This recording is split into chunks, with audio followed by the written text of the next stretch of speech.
The VAR Show. The one place for your weekly football update.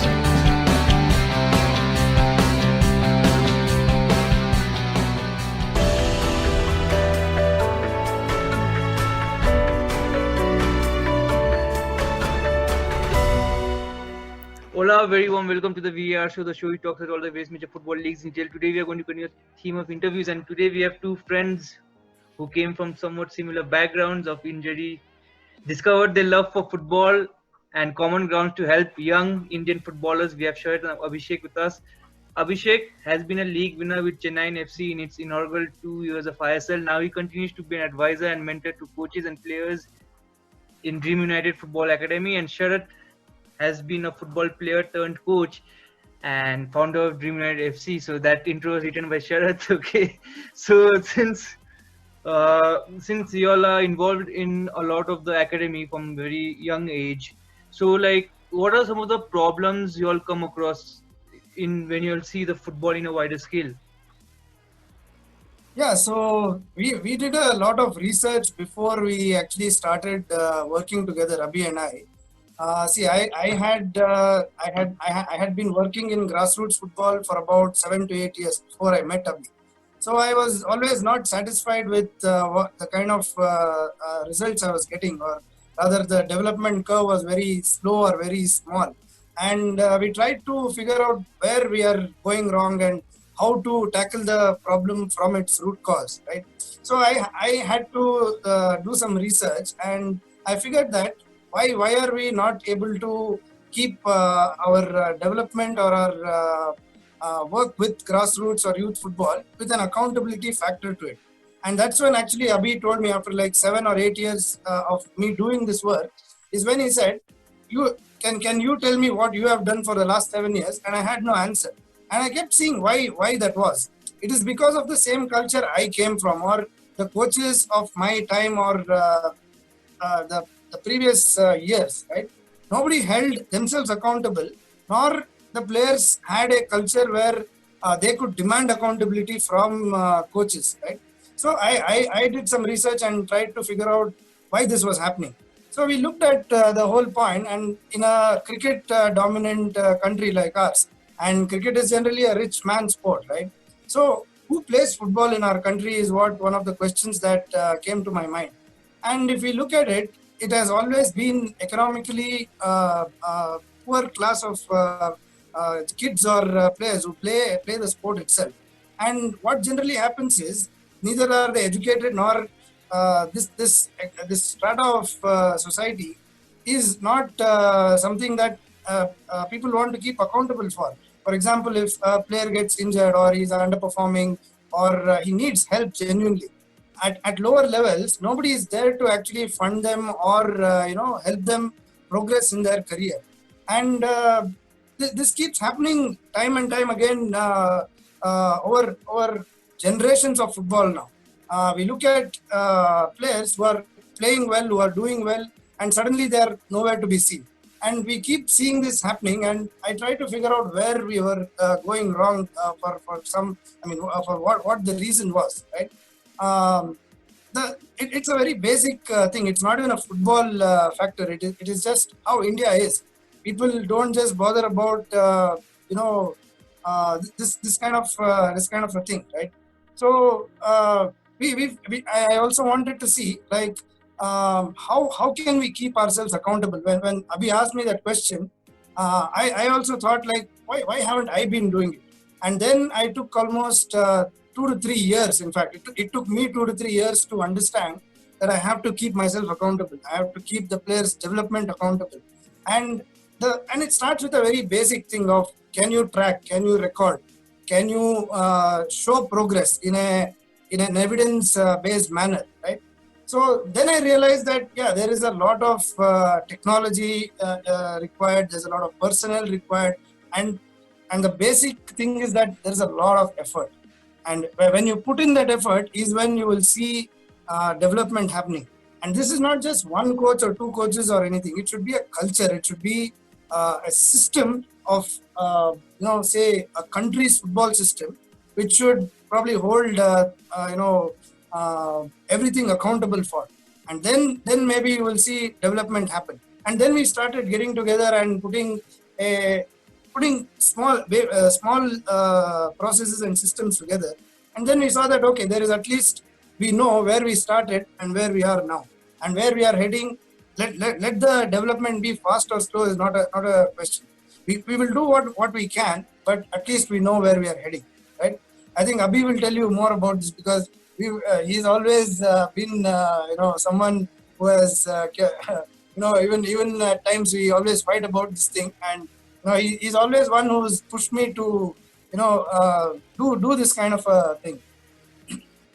Well, add to what Sharath said, the reason I think I was in this manner or thought process to this came from because I come from a lot of sport.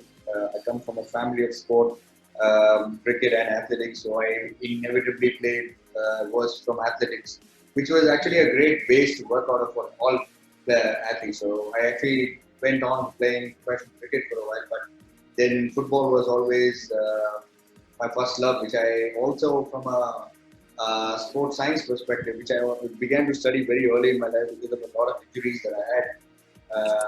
And didn't really have the kind of personality to support this process. So my eyes kind of opened out when I went to do my rehab in Australian Institute of Sport, and I realized what those athletes were getting versus us, and it kind of made complete sense. And coming from also from a family of medical science, my dad being a doctor, and I was always interested in science and medical related factors. So that kind of led to the pathway to kind of think of what is that, what actually started off with me thinking, why did I not make it at any or multiple sports? Because I actually even took part in the Junior Commonwealth Games when I was a kid in athletics. So I kind of did, like I was servicing all of these regions, but there was always a factor of injury that would turn up. There's a factor of fatigue that would turn up. And if you look at my I think as my personality goes as well, I like to kind of introspect a lot on what a process is. So it kind of started with a journey where I kind of was kind of unraveling what better I could have done as a player itself. For a long period of time in professional cricket, so got an idea of and because of the large Australian influence to this entire system that we have, we got an idea of what actually sport performance is looked at, because Australia and the US are generally the guys who are leaders in sports science for a long time, and they continue to be so. So their culture has always been something that I looked at and I said, wait, these two countries don't really have such a big soccer background or a football background, and then I looked at what their strategy was also from a perspective of how they are developing talent, how are they doing football. So it was, and I had this story with Sharath actually very early on as well when we came together, saying it's not really so imperative that everyone needs to be as skillful as a Brazilian.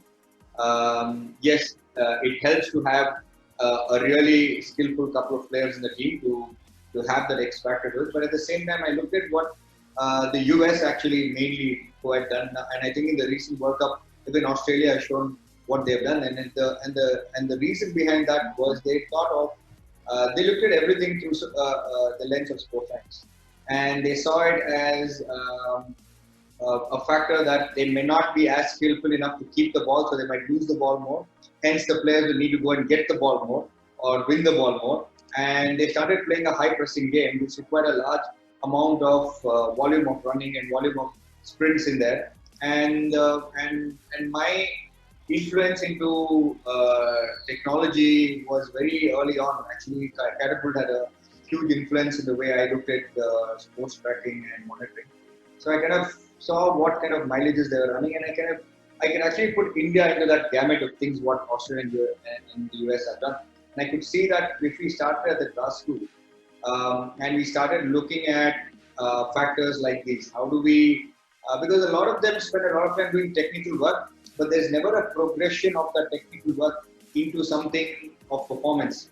Because the end performance is not just a does he have a great touch? Is his body shape correct when he receives the ball? It's not only that, it's about the decisions that he makes when he receives the ball, the vision he has, at the same time, understanding of the tactical input that comes in.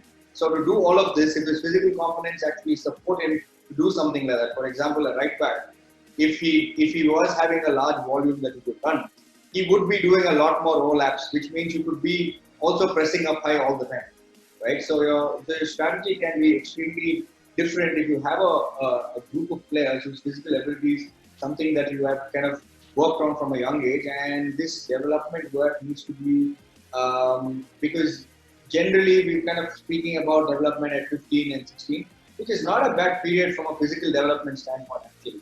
We look at that to kind of creep in post 13, but then if the base for a tactical and technical, if you say, skill set that can be trained by the age of 13, and then you will see the athlete actually be that much more confident to implement what physical aspects that you are going to put in. So if you actually develop them between 13 and 17, that's when they come into the bracket where they can start doing high performance work only after. But without this, what's happening is a lot of our Indian athletes are not ever taken care of, don't have a base at all. And I'm talking over a wide array of sport because I come from a wide array of sport. I've worked with a lot of Olympians from the European countries. So I've seen what this difference in culture has been, and I think I've seen this, and this was the reason where we kind of sat together and we put things together. I said, listen, this is what I've seen and observed outside of the country. And there's enough to, instead of looking at Europe all the time for development, why don't we look at similar systems and where they started and cultures and kind of follow a pathway similar to that. That's actually where Sharath kind of developed a starting point to the academy.